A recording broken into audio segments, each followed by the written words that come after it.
no nosso caso, o RQE.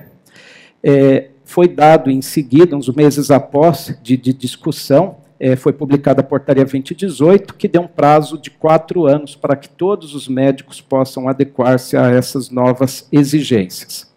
Com relação aos cursos de especialização em medicina do trabalho, criou-se uma situação, isso há muito tempo atrás, entre os cursos de especialização, lato sensu, com mínimo de 360 horas, e a residência médica.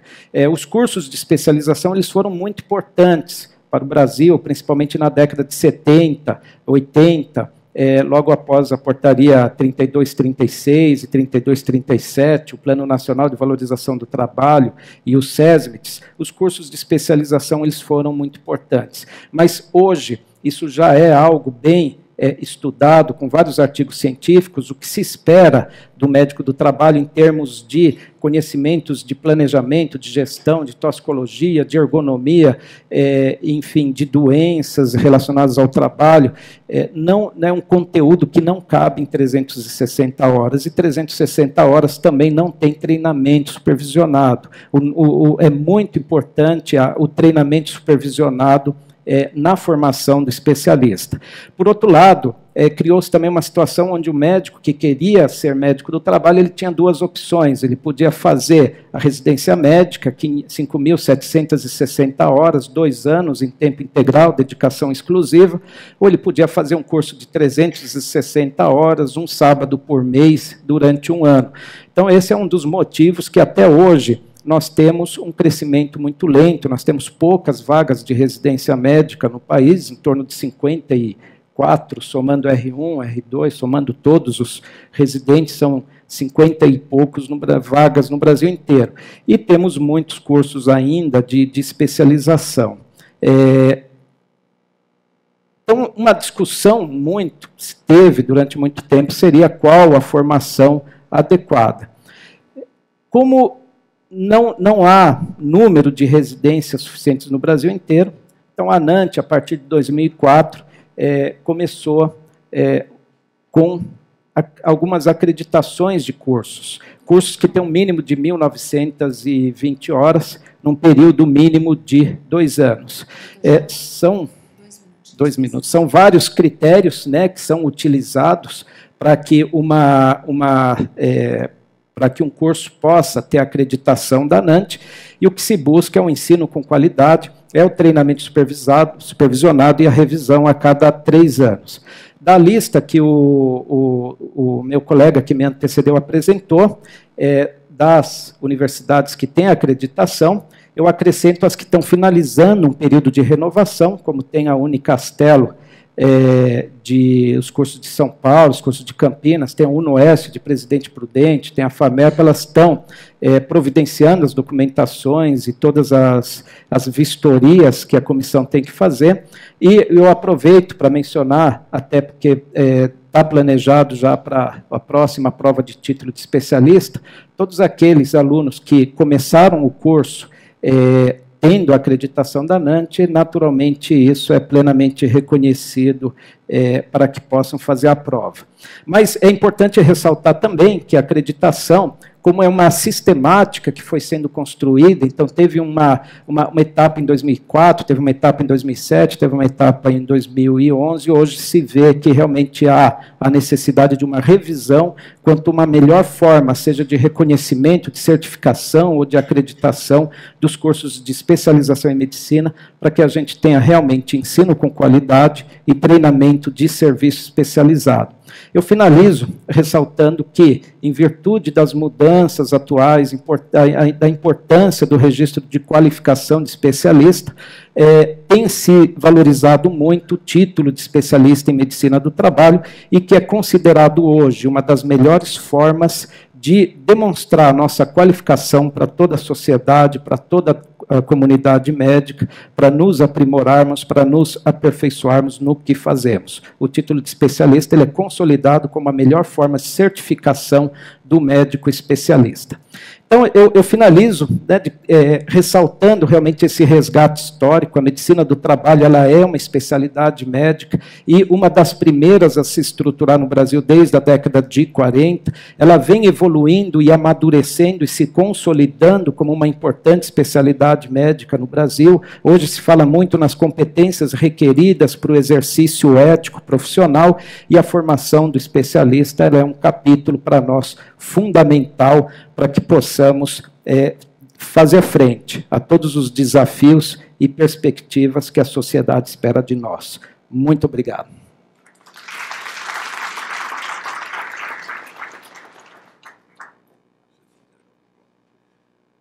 Dr. João Anastácio Dias é médico especialista em medicina do trabalho, CRM 10079, Goiás, e RQE 8731. Ou seja, ele faz o que professa. Está aqui o RQE. Professor de Saúde Coletiva da Universidade Federal de Goiás, diretor de Ética e Defesa Profissional da Associação Nacional de Medicina do Trabalho, ANANT, e conselheiro do Conselho Regional de Medicina do Estado de Goiás. Dr. João, eu passo aqui o seu certificado e agradeço essa contribuição valiosa. Ótima palestra.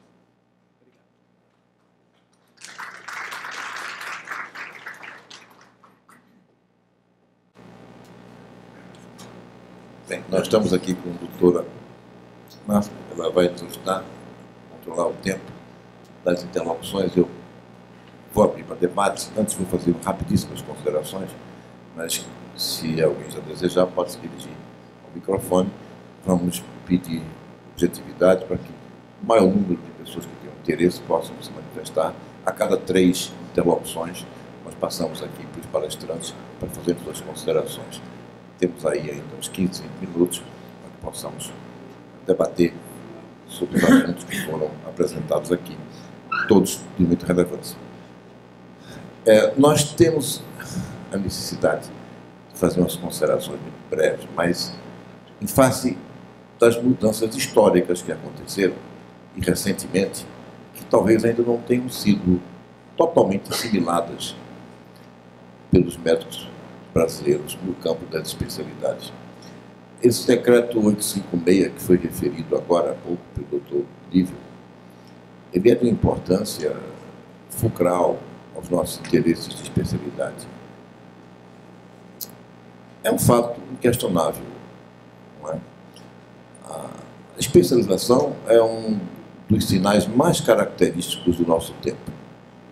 O progresso técnico-científico, o avassalador, o acúmulo de conhecimentos, exige que nós passemos a saber cada vez mais de menos. Isso não deve ocorrer em contrariedade do sentido do próprio saber.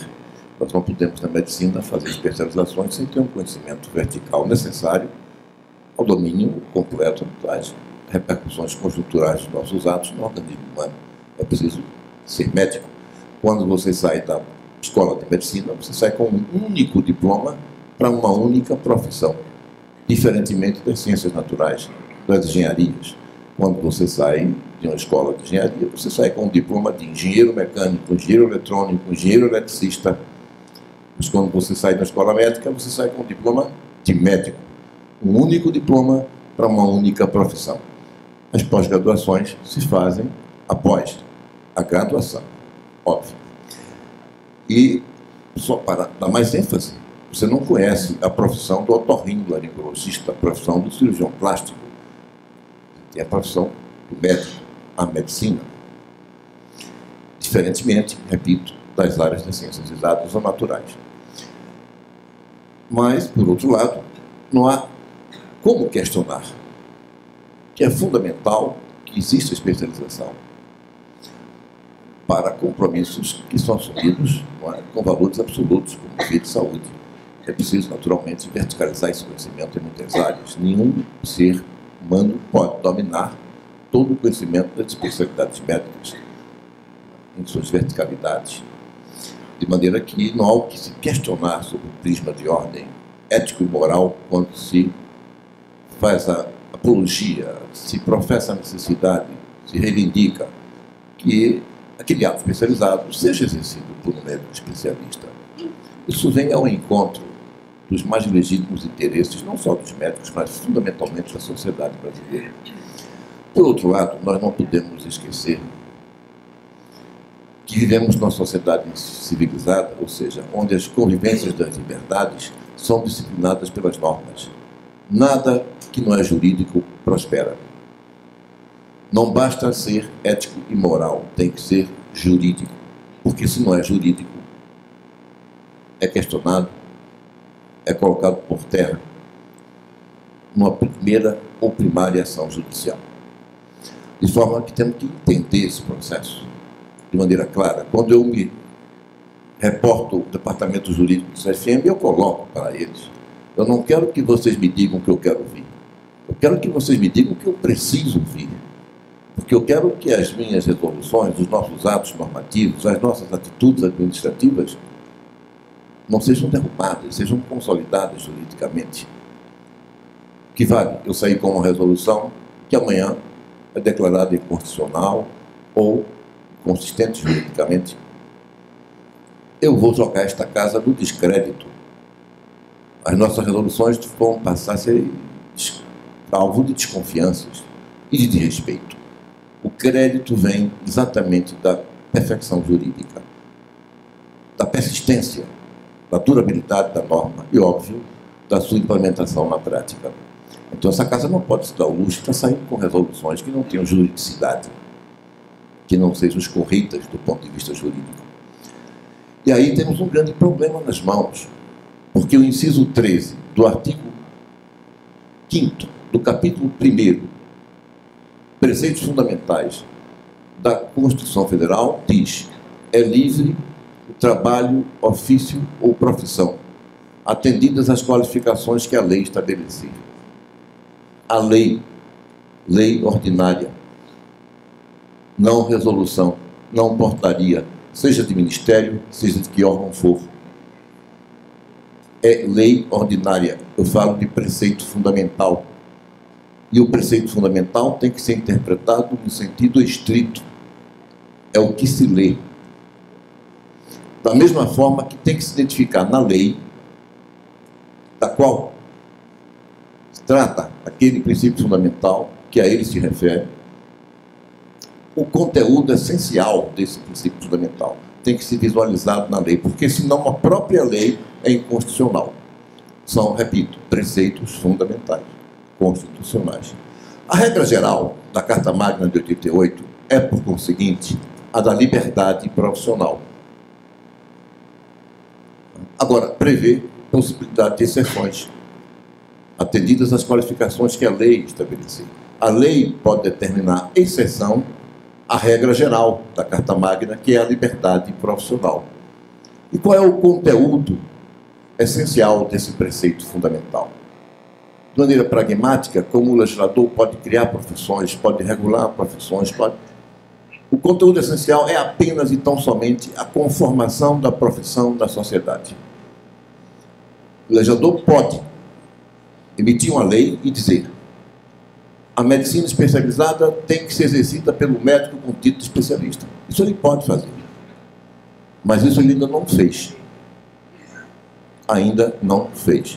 O decreto 856, eu repito, é histórico, porque ele acabou com a vulnerabilidade dos títulos de especialistas das sociedades, das associações médicas. Até então, eram vulneráveis. Podiam ser questionados constitucionalmente.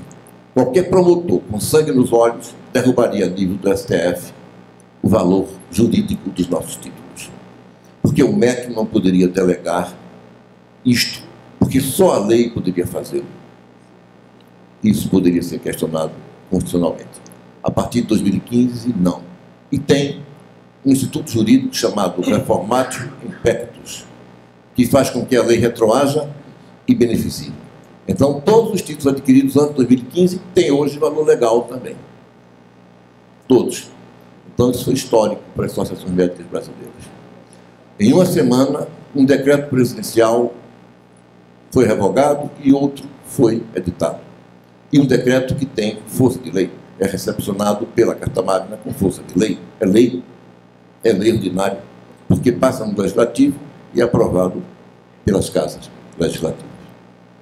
De maneira que esse decreto chamado de mais especialista veio ao encontro dos nossos interesses depois de muita luta, desenvolvida pela AMB, pelo Conselho Federal de Medicina, com o apoio da sociedade, de todas as associações. Então, nós precisamos ver isso como um marco histórico. De forma que não podemos, por outro lado, deixar de entender os nossos limites no momento em que nós dizemos ou queremos que seja feito. Só o especialista exerce essa especialidade. Porque não é o Ministério do Trabalho, não é o Ministério da Educação, é a lei que tem que dizer isso. Porque se não disser, alguém vem e derruba a nossa ação, o nosso pleito, a nossa atitude, que é moral, que é ética, que é benéfica, mas precisa ter respaldo em lei. Então isso ainda é um mistério que temos que desenvolver a nível legislativo. E vamos fazer, vamos buscar isso. Mas é preciso que nós compreendamos esses limites. No entretanto, estamos avançando. Essas resoluções que foram apresentadas aqui, sobre diretor técnico, supervisor de serviço especializado, eu tive a oportunidade de ser relator. Partiu de uma proposta nossa e a relatoria foi nossa.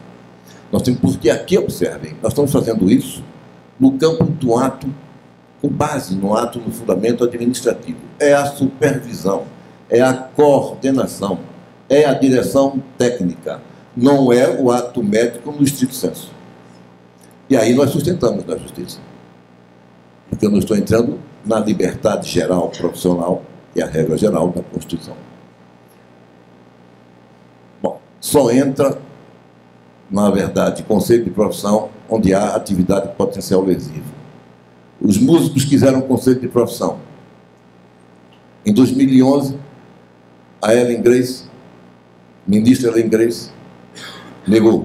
Em 2014, o ministro Teófilo Zavascki volta a negar, com relatorias de processos no STF. E qual a fundamentação? A música não tem potencial lesivo, a profissão é livre, é a regra da Constituição. Só tem conselho de fiscalização onde há potencial lesivo na atividade. Qual o potencial lesivo da música? A regra geral é a liberdade profissional. E se quiser exceção, essa regra geral, repito, tem que se buscar na lei. Mas vamos trabalhando e avançando, porque é moral e é ético que o especialista tenha reservado essa atividade em benefício da própria sociedade. Bom, é o que eu queria rapidamente considerar e ouvir os interlocutores. Doutor Vital, só vou pedir a licença, porque tem uma reunião depois, mas deixo aqui já a Associação Médica Brasileira, então, à disposição da ANANT, para continuar trabalhando, então, junto nessas questões. Muito bom. Obrigado, Lívia. Muito obrigado.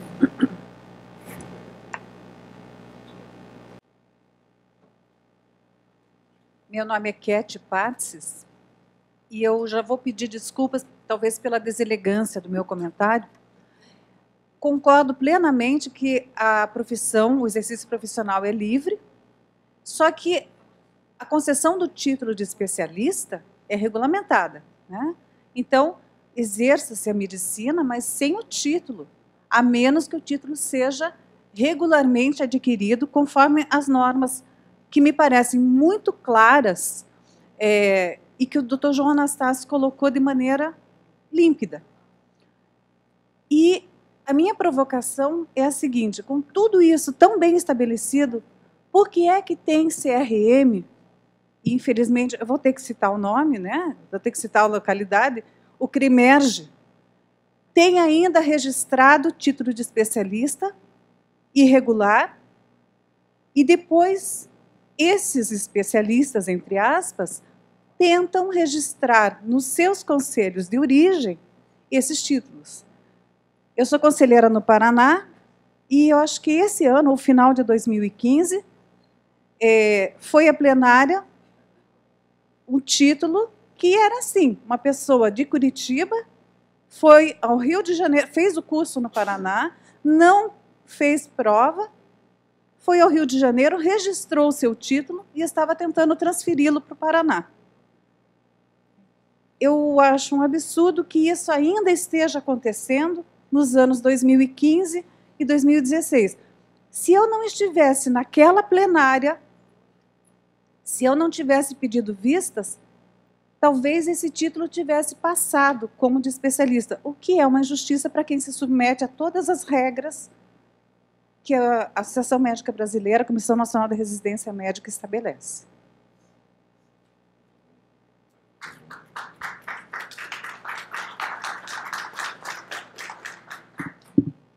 Bom dia a todos. Meu nome é Gisele, eu sou médica do trabalho aqui de Brasília. E eu queria repetir a doutora Cátia, pedir desculpa pela deselegância do meu comentário. No entanto, eu tenho uma crítica a fazer em relação à postura da ANANT, que vem fortalecendo a acreditação dos cursos de especialização em medicina do trabalho, mas não vejo esse mesmo esforço para o fortalecimento da residência em medicina do trabalho. Fui residente de medicina do trabalho no IANSP, na Santa Casa, o doutor João Silvestre está ali, foi meu orientador de monografia, e eu não vejo, da época que eu terminei minha residência até hoje, um fortalecimento da residência. Posteriormente, ainda fiz residência em psiquiatria, e todas as perguntas que me fazem é: por que você fez residência em medicina do trabalho se você poderia ter feito um curso de especialização? Ninguém nunca me fez a pergunta por que eu não fiz um curso de especialização em psiquiatria e não uma residência. Porque as residências das outras especialidades são fortalecidas. E a gente está trabalhando para fortalecer a acreditação dos cursos, mas não estamos trabalhando para fortalecer a residência. Se a gente olhar, residência em medicina do trabalho, só temos, os polos são Santa Casa, Unicamp, USP, Rio Grande do Sul, tudo lá para baixo. Eu sou do Centro-Oeste, eu tive que ir para o Sudeste para poder fazer residência. Muitas pessoas não podem ter a mesma oportunidade que eu. Por que não trabalhar para abrir residências médicas em outras localidades? Para que as pessoas possam fazer a residência. E, apesar do curso de especialização ter 1.900 horas, como dizem a acreditação, eu confesso que, na prática, não vejo a mesma desenvoltura para o exercício da medicina do trabalho em comparação àqueles que fizeram residência, que viveram 2 anos, que passaram em diversas empresas com graus de riscos diferentes, que têm segurança para fazer o que precisa ser feito. Então, eu acho, sim, que a ANANT tem que fortalecer o título de especialista, mas tem que fortalecer também a residência médica. Porque essa é a formação ideal para o médico. Obrigada.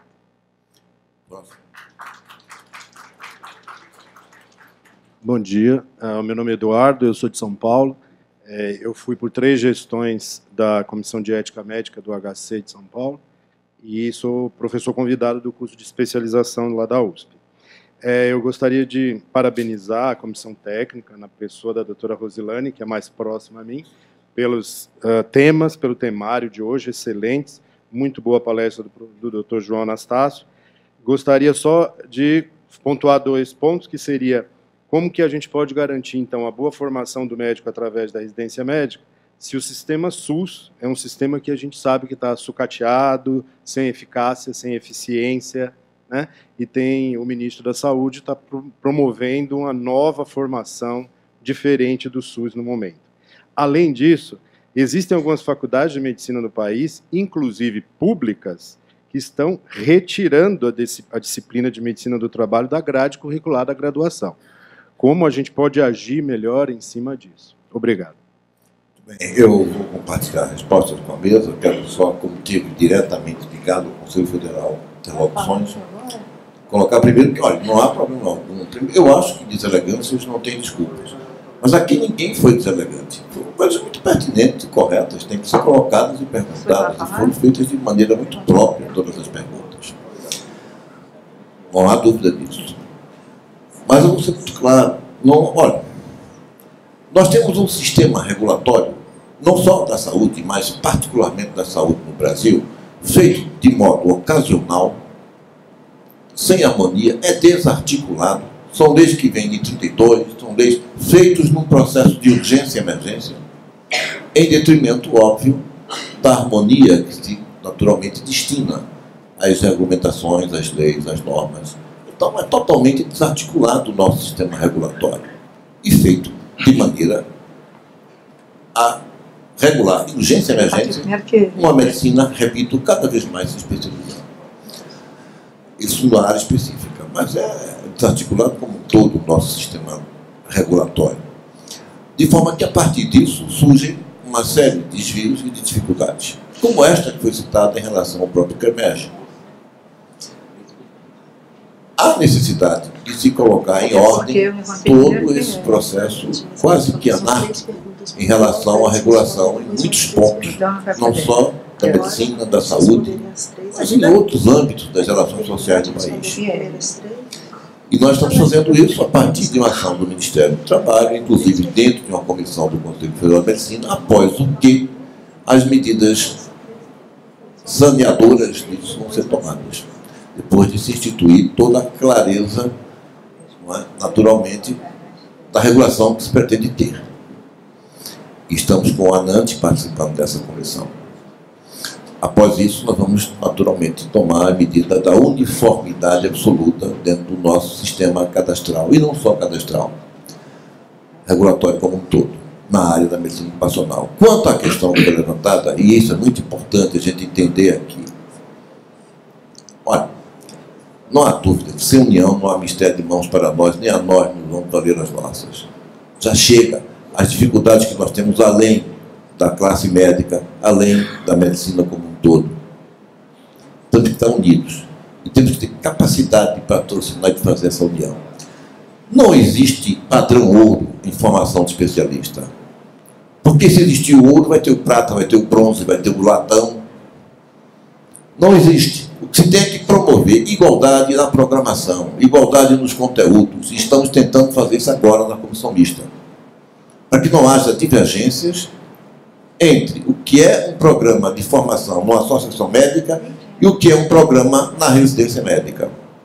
Por outro lado, há também que se ver mais com rigor, e aí o MEC já se manifestou, na pessoa do Dr. Teoclésio, sobre a preocupação com a qualidade. Eu participei da Comissão Nacional de Residência Médica. Eu viajei esse país vendo residência médica. E eu vi residência médica credenciada pelo MEC, onde os corredores estavam lá, emblematicamente, com faixas colocadas, nominados, Afeganistão, Vietnã. O clínico que está aqui fazendo residência, o senhor preceptor, sai sabendo o quê? Ah, no máximo fazer triagem. Mas está credenciada no MEC.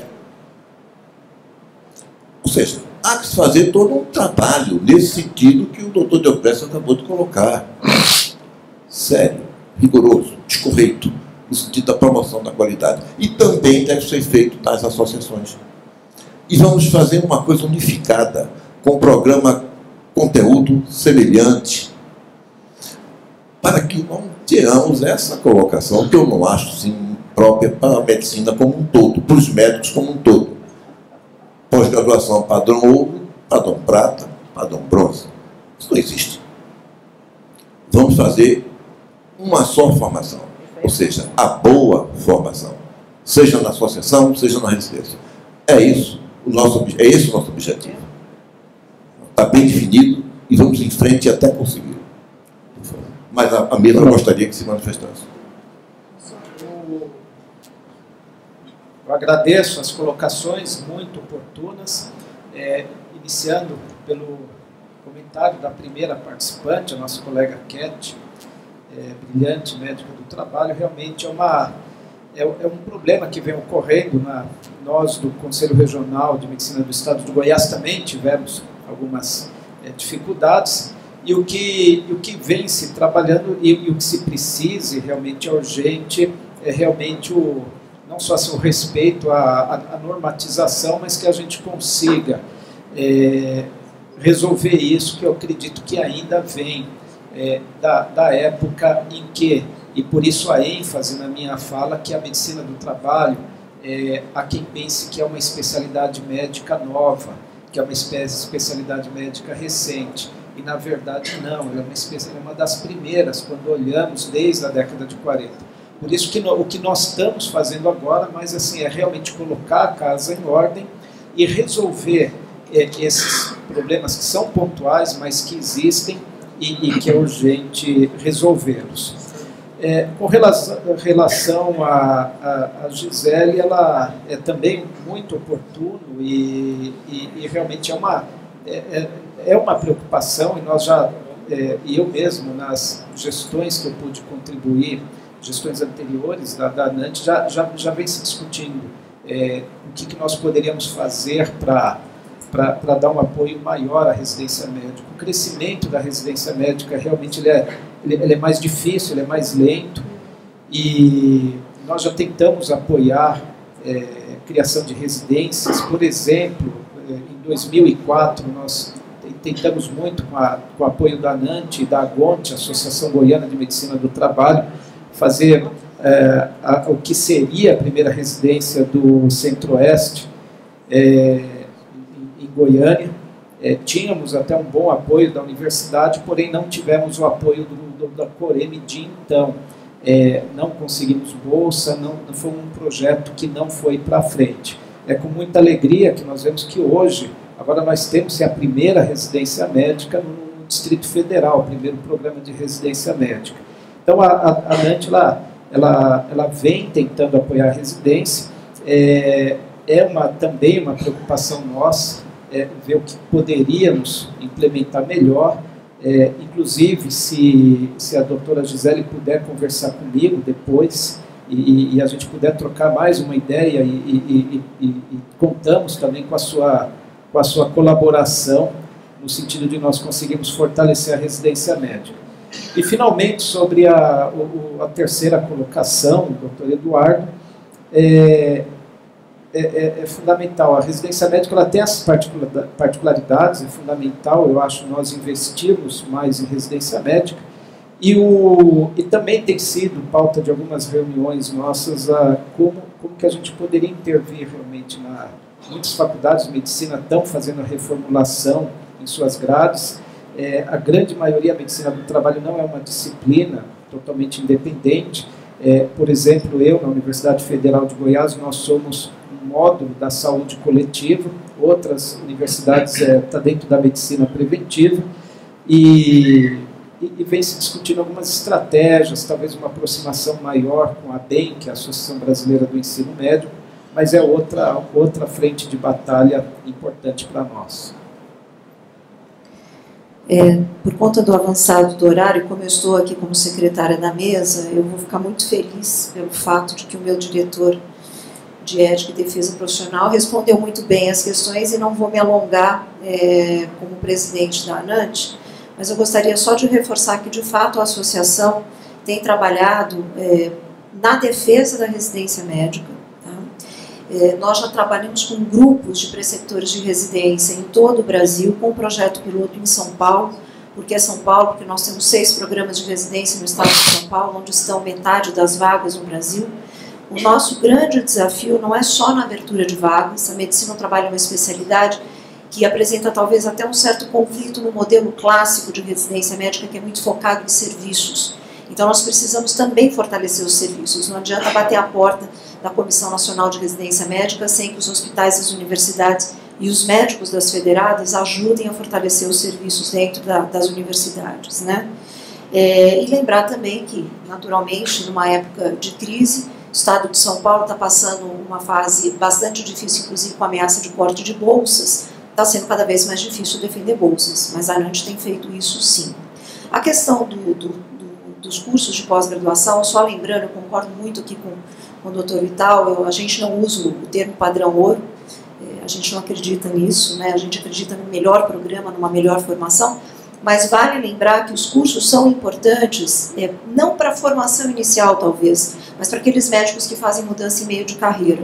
Então por isso que a gente tem que ter o olhar para os dois. E reforço a importância da medicina do trabalho dentro da saúde coletiva, que é como está dado hoje na grade do ensino médico, né? Não sei se o Dr. Dioclésio gostaria de fazer comentários finais, e lembrando que a gente vai ter tempo só mais para 3 perguntas por causa do intervalo, né? Eu acho tem uma colega aqui, e eu vou pedir para escolherem ali 2 colegas para fazer só 3 perguntas, segundo a regra da mesa, por favor. Doutor Dioclésio, muito generoso no tempo, abriu para as perguntas, então vamos lá. Eu posso? Sim, uma aqui, e 3 perguntas, por favor. É porque eu ainda não consegui entender por que o Conselho Federal de Medicina se baseia no artigo 5º. Eu quero entender, entendeu? Não estou fazendo aqui... não sou dona da verdade. Se baseia no artigo 5º que todos somos iguais perante a lei. Amém. Concordo plenamente. Mas lá no inciso 13, deixa claro que tem que ter, a pessoa tem que ter feito um curso de especialização. Isso já fica, já fica entendido isso. Aí o que acontece? Pessoas que não são médicos do trabalho lá no estado, eu sou carioca, mas eu moro em outro estado, moro em Roraima. Aí ela abre clínica, bota o marido também para trabalhar, que não tem curso de medicina do trabalho, ela que fica responsável pelas duas, ela tem a dela e abriu uma para o marido. E aí, mas é que somos todos iguais perante a lei. Eu acho que isso desanima a gente fazer, eu concordei com a colega, fazer a residência médica. Eu me formei em 76, estava começando esse negócio de residência médica. A gente casa, começa a ter filho, tudo. Não fiz residência, mas eu fui lá, fiz a prova da ANANT, eu passei com uma nota até boa, não porque eu seja bambambam, mas porque eu me esforcei, fui lá, me esforcei, entendeu? Então, tenho procurado sempre fazer curso. Agora mesmo terminei uma especialidade em perícias médicas. Estou sempre procurando, mas não sou bambambam, gente, pelo amor de Deus. Mas eu fico só questionando, que aí o colega que não... Aí eu vou finalizar perguntando o seguinte: se não tiver o nome na lista dos médicos do trabalho do Conselho Regional de Medicina, pode continuar assinando PCMSO, fazendo perícias médicas, e o juiz lá acatando como... E está lá, medicina do trabalho, a médica do trabalho, sem ter especialização. Eu acho isso meio injusto para aquele que foi lá, que estudou, que se batalhou. Eu não sei se eu estou errada, se eu estou certa. Não quero prejudicar colega nenhum, mas eu acho que tem que dar a César o que é de César e a Deus o que é de Deus.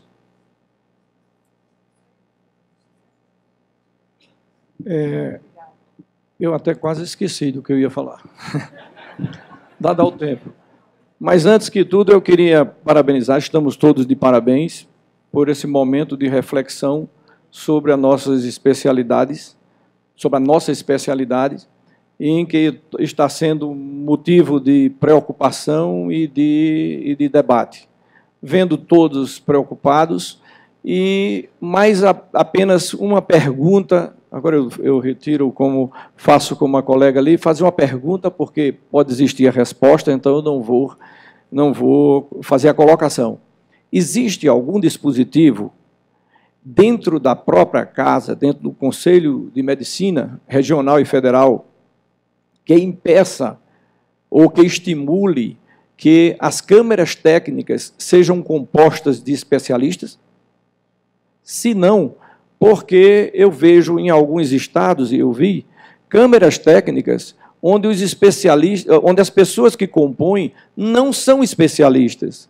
Então, eu estou fazendo essa observação a título de colaboração para que dentro de casa continue já a gente dando o bom exemplo, assim como também que forma, que medidas nós estamos, a segunda pergunta, que forma, que medida nós estamos tomando, além dessas que estão sendo feitas aí, que são, merece todos os aplausos, e que, diga-se de passagem, a ANANT vem fazendo há muito tempo, lutando para moralizar cada vez mais a medicina do trabalho, mas existe uma necessidade de um trabalho em conjunto de todos nós, unirmos em nome da medicina do trabalho, desde o Ministério da Educação, Ministério da Saúde, não só a ANANT, conselhos federais, conselhos estaduais, num linguajar único, a Associação Médica, para que deixe de existir o que eu já estou começando a perceber num trabalho que estou realizando, estou fazendo um trabalho de levantamento do exercício da medicina do trabalho, estou fazendo junto, comecei a fazer essa pesquisa pelos escritórios de contabilidade, e vendo no escritório de contabilidade como é que está sendo feito esse trabalho. É uma verdadeira vergonha. É lamentável. Então, nós estamos aqui discutindo coisas que são filigranas, nós estamos aqui super preocupados, não há a menor dúvida de que nós todos aqui estamos extremamente comprometidos em trabalhar e vem trabalhando, e como vem sendo luta e suor e luta a favor disso, mas tem que se lembrar de alguma ação que seja mais imediata, lá na raiz, lá embaixo. Porque os médicos do trabalho que fazem especialidades, que lutam, que estudam, estão perdendo espaço para quem vende atestado de saúde ocupacional, estão perdendo espaço para quem faz perícia de consultório, de dentro do nexo de dentro do consultório, para quem faz exame avulso, sem sequer conhecer o ambiente de trabalho. Era isso que eu queria dizer. Muito obrigada, doutor Walker. Como eu conheço o doutor Walker, estão exigindo... eu apresento, mas eu queria pedir para a próxima colega se identificar também. Bom dia, Miriam Parente, eu coordeno a Câmara Técnica de Medicina do Trabalho do CRM Piauí e sou especialista, quero dizer aqui para o colega, já que ele questionou. Na verdade, lá na nossa Câmara Técnica, todos nós somos especialistas. Eu sinto muito que o doutor Nívio tenha saído, porque o que a gente observa lá é que o curso de Medicina do Trabalho, de especialização, sem acreditação, está sendo oferecido pela filiada da MB de lá, do Piauí. Então, a gente já tentou fazer com que esse tipo de curso não fosse oferecido por lá. E quando a gente chama um colega, né, que pede que ele registre sua especialidade, porque ele está se anunciando como médico do trabalho e não está registrado no conselho, ele diz, ora, eu fiz meu curso na MB, Piauí. Então, como é que eu não sou médico do trabalho? Isso fica uma situação muito constrangedora, muito ruim para a gente, não é? Já tentamos resolver essa situação e até ia pedir o auxílio do doutor Nívio como nacional para ver o que a MB pode fazer em relação a isso. Em relação o que a doutora Kete falou aqui, nós já tivemos, foi uma pessoa que entrou na justiça porque ela veio com o registro em outro local, com um curso de especialização, e a gente não aceitou. Então, ela resolveu entrar na justiça porque achava que tinha direito, já que ela era especialista em outro CRM. Então, é um caso bem grave mesmo. A gente precisa unificar essa situação. Em relação... Isso aí também, isso é do CFM, né? Então, trouxe uma demanda para a MB, uma para o CFM. Queria pedir, já que a gente tem um representante do Ministério da Educação aqui, para a gente rever essa situação dos cursos de especialização com a carga horária inferior ao que é demandado, né? E para a ANANT que ela fortaleça, de fato, as suas federadas, porque lá no Piauí a nossa federada é completamente irregular. A gente, na verdade, precisa desse elo com a associação para fazer curso, para melhorar a capacitação dos médicos do trabalho lá, e a gente não tem uma representante da ANANT por lá. Obrigada.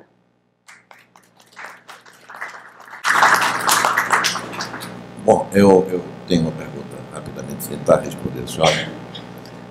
Doutora, veja bem, é difícil para nós, óbvio, não somos juristas, não temos formação nenhuma, e apenas, como no cargo que nós exercemos, isso é necessário, nós fazemos esforços para compreender alguma coisa de maneira sólida. Mas é natural que os médicos não possam entender o juridiquês, não possam, muito menos o que é complexo. E o direito constitucional é muito complexo. Mas o artigo 5º, o inciso 13, ele não se refere à medicina, à profissão, ele refere a qualquer atividade profissional, como eu lhe coloquei. A música é livre, não precisa conceito de profissão, não precisa fiscalização. O artigo 5º ele se refere a qualquer atividade profissional no país. Aquelas que têm potencial lesivo, tem que ter fiscalização, tem que ter um conselho. Mas é tudo. A regra geral é a liberdade nesse sentido. Agora, atendidas as qualificações que a lei estabeleceu. Quais são as qualificações que a lei estabeleceu para a medicina? Estão aqui, doutora. No artigo 17 da Lei 3268 de 57. São essas qualificações que a lei estabelece. Os médicos só poderão exercer legalmente a medicina em qualquer dos seus ramos ou especialidades após o prévio registro de seus títulos, diplomas, certificados ou cartas do Ministério da Educação e Cultura. e de sua inscrição no Conselho Regional de Medicina, sob cuja jurisdição se achar o local de sua atividade. São termos polissêmicos com o mesmo significado, na verdade, como são os termos polissêmicos. Registro, diploma, ou carta, ou certificado, isso é a mesma coisa. Registra o título, registra no Conselho, e aí pode. Primeiro registra no MEC, não é no Conselho. No Conselho se faz a inscrição do médico. E o registro do título, do certificado, da carta ou do diploma, que são sinônimos, se faz no MEC. Não é o Conselho que registra o título. Essa é a qualificação que a lei estabeleceu para a medicina. Agora, podemos ter mais qualificações.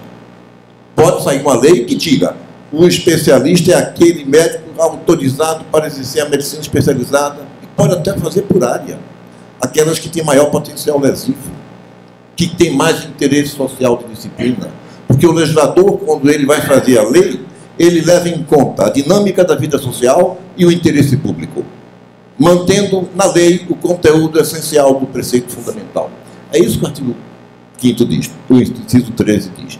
Então, nós professamos isso e lutamos por isso. Estamos avançando na medida máxima do que pudemos, quando dizemos: coordenador do PCMCO tem que ter título de medicina do trabalho. Está dito na nossa resolução. Está dito. Por quê? Nós partimos da premissa de que coordenação não se refere a ato médico no estrito senso. E aí temos ganho na justiça. Mesmo assim, perdemos 3 casos concretos. Eu tenho 3 casos que o juiz não entendeu, nós recorremos agora, vamos ganhar. Mas em 2 anos, praticamente, de norma, nós só tivemos 3 casos na justiça, perdidos. O resto ganhamos. Porque estamos com base no processo administrativo, não no ato do estrito senso. Então, mas hoje, coordenador do PCMSO tem que ter título de médico de trabalho. Foi isso que o Conselho Federal resolveu e está valendo. Quanto à questão das nossas câmeras técnicas, aqui no Federal, nós temos um regimento. Elas têm que ter um coordenador conselheiro federal. E eu não tenho conselheiros federais em todas as especialidades. Mas o regimento exige que a coordenação seja de um conselheiro. Aonde eu tenho conselheiro federal com especialidade, é ele, o especialista que coordena a Câmara. Mas eu tenho certas áreas que não têm especialidade representada. Então, até o coordenador é não especialista. Mas nós procuramos privilegiar e manter na Câmara todos, ou o máximo possível, de especialistas. Pedimos, inclusive, às sociedades de especialidade que indiquem 1 ou 2 representantes para estar sempre na Câmara. E temos os outros que são especialistas notórios, indicados professores, mas com especialidade. Mas não confundir também Câmara Técnica com comissão, porque eu tenho mais de uma centena de câmaras, nós temos mais de uma centena de câmaras técnicas e comissões. As comissões é um outro parâmetro. As comissões podem ter representação da sociedade civil organizada, há uma série de outras participações. Mas as câmaras técnicas, elas devem ser preponderantemente ou exclusivamente mantidas por especialistas. É isso que nós professamos, lutamos para que seja feito, a nível do federal e dos regionais de medicina. Pois não. É porque é o seguinte, a medicina do trabalho, ela tem uma legislação própria. Então, na NR7 diz assim: localidade onde não houver médico, qualquer outro médico pode atuar. Mas eu entendo assim, não sei se eu estou errada. Não é assim, não? Inclusive, eu entendo que a CREMESP, e até Goiás mesmo, já está com essa visão também. Doutora, veja bem, essa é uma máxima do direito. A lei não existe para inviabilizar a justiça. E justiça no amplo sentido. Justiça, inclusive, social. Se eu tenho uma resolução antiga, década de 80. Quem é que tem que ter no plantão de urgência e emergência, serviço, eu tenho que ter. Neurocirurgião, tem que ter anestesista, tem que ter. Aí tem o interior, lá do norte do país, onde não tem sequer. E aí, não vai ter atendimento médico? Aí prevalece o interesse social, o interesse público. Mas não é isso que atrapalha nós, médicos. Não é isso, não são esses casos. Nós estamos falando de algo muito grave. Isso sim, é que nós tivemos, professor Deoclésio, já conversando com o ministro Mendonça, e conversando também com o seu chefe de gabinete, Rafael, porque nós temos hoje uma ação predatória impressionante né, daqueles empresários que, para o seu gáudio, para o gáudio empresarial, fazem até a propaganda enganosa de forma contundente e permanente. Cursos de semi-residência. Agora tem um curso de semi-residência. Eu tenho os cursos de lato sensu, esses 360 horas, que não tem nada a ver com a formação do especialista, mas levam para a justiça, os juízes confundem e nos dão ordem judicial para os conselhos para registrar. Temos que recorrer. Mas enquanto não saia o recurso, tem que registrar, porque é ordem judicial. Então, isso é uma ação predatória em detrimento dos interesses do próprio médico, da qualidade da assistência à saúde no Brasil e também do próprio ensino. Já conversamos, o doutor Paulo Baroni, secretário também do ministro, já se comprometeu, ele participou de uma redação lá atrás, do que é curso lato sensu, curso de senso. Está confuso, está muito confuso, até os juízes confundem. Mas eu tenho nota técnica do MEC, assinada aqui comigo. Cursos lato sensu não tem valor profissionalizante, ele só tem valor acadêmico. Mas, na prática, esses empresários predatórios da boa-fé, do princípio constitucional da boa-fé, ficam fazendo suas propagandas enganosas e suas indústrias. Indústrias do ensino com engodo. E aí nós temos acabado. O doutor Paulo Baroni também já nos prometeu que vai fazer a nova portaria de maneira muito clara para que não fique dúvida a respeito do que é o joio, do que é o trigo. Então nós esperamos que a partir daí, e também tem certamente posições que já foram colocadas em relação a esses excessos e a esses cursos, por exemplo, de semi-residência, entre outros. Agora, isso é muito sério, porque são escolas fortíssimas, hoje organizadas no país, com um investimento de capital imenso, com uma estrutura jurídica imensa para tumulto, como está sendo feito. Mas nós precisamos, com o apoio do Ministério da Educação, separar, repito, o joio do trigo. Bom, eu vou pedir desculpas, agradecer a participação de todos, mas vamos ter que encerrar a mesa, porque já esgotamos nosso tempo e temos que respeitar os que vêm em seguida, mas estaremos certamente aí fora e sempre aqui à disposição para as interlocuções necessárias. Muito obrigado aos participantes da mesa e a todos.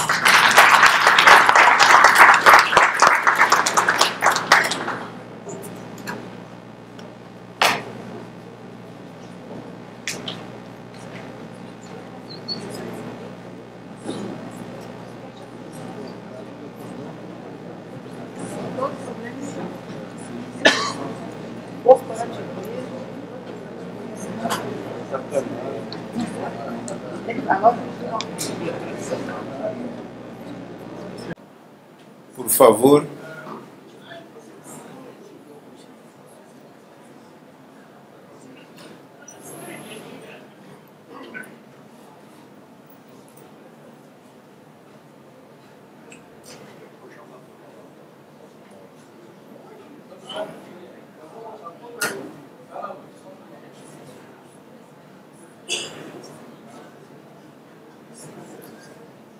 Um monte com a sua voz tonitruante vai dar um...